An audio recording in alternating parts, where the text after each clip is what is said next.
especially for Ashok Leyland. We will know in about 3 or 4 days. And of course, I mean, the F&O activity, etc., as Nigel and Hormus point out as well. Rajesh Kothari of AlfAccurate Advisors is with us now on the program. Rajesh, great to have you with us here on the show. Thanks very much. I think we should at least end higher, right? On a day that we hit a new high. At least some green by 3:30 will be the minimum bare requirement. But Rajesh, just the big story we've been focusing on since actually yesterday afternoon is this government push to build out a sector which does not exist, rare earths. It's ironic. I was just thinking that China built actually a lot of, not rare earth, of course, I mean, it happened much earlier, but a lot of what China did over the last 5-7 years was forced on them because the US would not, sometime in 2016-17, the US stopped supply of some critical technologies. And then China had to build out a lot of these industries in a big way. And of course, now we know where they're at. And something similar is happening now. The only difference is instead of US, it's China now. How do you think about something like this? I mean, a sector which the government wants to build out. It may not be easy, but as an investor, what's your perspective? I think, what's important is I always believe that, adversity brings the new opportunities, am I right? Short term always becomes painful. You remember 1991-92 India moment, am I right? It was, I think, the toughest period India faced during that time. And during that time, you know what the reforms then started. Till the time India was like a locked economy. And then you see how in next 25, 30 years India has moved. And I think the current situation, not only from last 3 months, but if you look at from last 2020 onwards, the supply chain globally is breaking. Earlier, it was a constraint due to COVID. Then it became a constraint due to geopolitical conditions. And now it has become constraint out of choice because of the defense-related thing, along with the economy, along with politics, all are getting combined. One thing is for sure, I think 40 years back, India was different. And today, India can afford to build this kind of capabilities.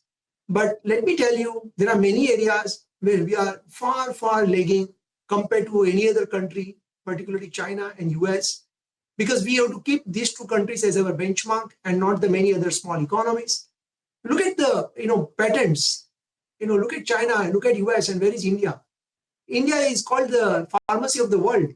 But if you look at the patents now coming from China, increasingly, they are taking away more and more market share. So I think there are many more areas where India need to focus upon. Of course, we cannot chew everything together, building one by one, but focus needs to be there. Good thing is that a lot of equity capital is available, provided you have the right structures. And I think today, actually, there is an article in Economic Times by, the Biocon MD, Kiran Ma'am. And if you read that article, it's very clear, like how Hong Kong built that entire pharma R&D related funding. And I think India can also do something very similar. We have a brilliant minds, many of such companies, promoters, they have the brilliant minds. And together, I think we don't require 5,000, 10,000 crores. We require probably 1 lakh crores to build each of these verticals. And money is available. Capital is not a constraint. So, okay, we need to build this. All right. Hi, Rajesh. Good afternoon. And good to see you in. Just one word on JMDC. The current market cap is 17,000 crores. The EBITDA that they'll do at best is 600 crores from the core business. That's been the highest in many, many years. We here at CNBC-TV in itself had explained the company at 4,000 crores market cap. Currently 17,000 crores. So 17,000 crores for an EBITDA of around 600 crores. Clearly, the street is giving a big value to this rare earth opportunity, and it will fructify in the next 3 to around 4 years. As promised, maybe in the next 5-6 days, we'll try to get the GMDC management on CNBC-TV18. Well, Rajesh, before we continue talking about the markets, I want to congratulate you actually, because I believe AlfAccurate Advisors, PMS, they've completed close to around 16 years. So congratulations. I'm sure your investors have been very, very happy over the last few years, and wishing you to go from strength to strength, because your investors will be counting on you to create a lot of value for them. Thank you so much, Nigel, for your best wishes. And I think, you guys have also played a very important role in covering the industry very closely. So thanks for all your support for the entire industry, and looking forward to have many new more milestones. More power for the next 16 years. So let's start off today itself, Rajesh. Give us a couple of ideas then. With the due disclosures, as you always ask our team to put it up on the screen, what's the top region you'll have done in terms of additions? If you could help us out in your portfolio. And I assure you there are disclosures coming up on the screen. So I think the very important thing in the month of September, we have seen the bold decision by government to cut the GST. And I think the Indian consumer, I would say kind of a muted consumer in last 2, 3, 4 years. And I think this one very important bold step by government, along with income tax cut, along with interest rate cut, it means nearly 4 trillion INR infusion for Indian consumers. So what we are doing, particularly in last 30, 40 days, is realigning a little bit further adding to consumer basket, which includes primarily discretionary, and that includes automobiles, auto ancillaries, the luggage companies, the fashion companies, NBFC and banks, which are more consumer-oriented, the unsecured loans towards consumer-oriented NBFCs. These are the basically 4 or 5 segments where we are adding our weightages. And of course, some of it's coming from defensive sector like pharma and something a little bit from capital goods. But these are the basically segments which we are adding.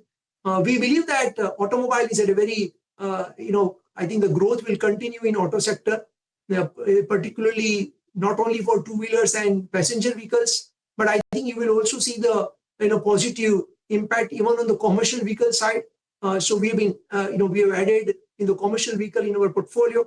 In the consumer segment, one of the largest luggage company, which we have been very bullish earlier, and then in between we exited after making huge wealth. We re-entered it. I think India, if you look at total airports, have doubled in last 10 years from, I think, 75 airports to 160 airports. And we are adding another 50 airports in next 5 years. There are different ways to play this. One way to play through airline, which we generally don't do it. Second is to play through hotels. Again, it is a high asset. Generally, we avoid. And third best way is to play through consumer discretionary, like luggage company, because you have to carry your bag wherever you go. And whichever hotel you buy, you need to have only, there are only 2 brands available in this country. So by default, it becomes a natural choice for us. So that's the one company which we added in our portfolio. And these are the sectors, where we have increased our exposure. Thank you very much for that, Rajesh. Great speaking with you as always. Get into break. On the other side, we'll discuss what dealing rooms are saying in our segment D Street Chatter. Stay tuned.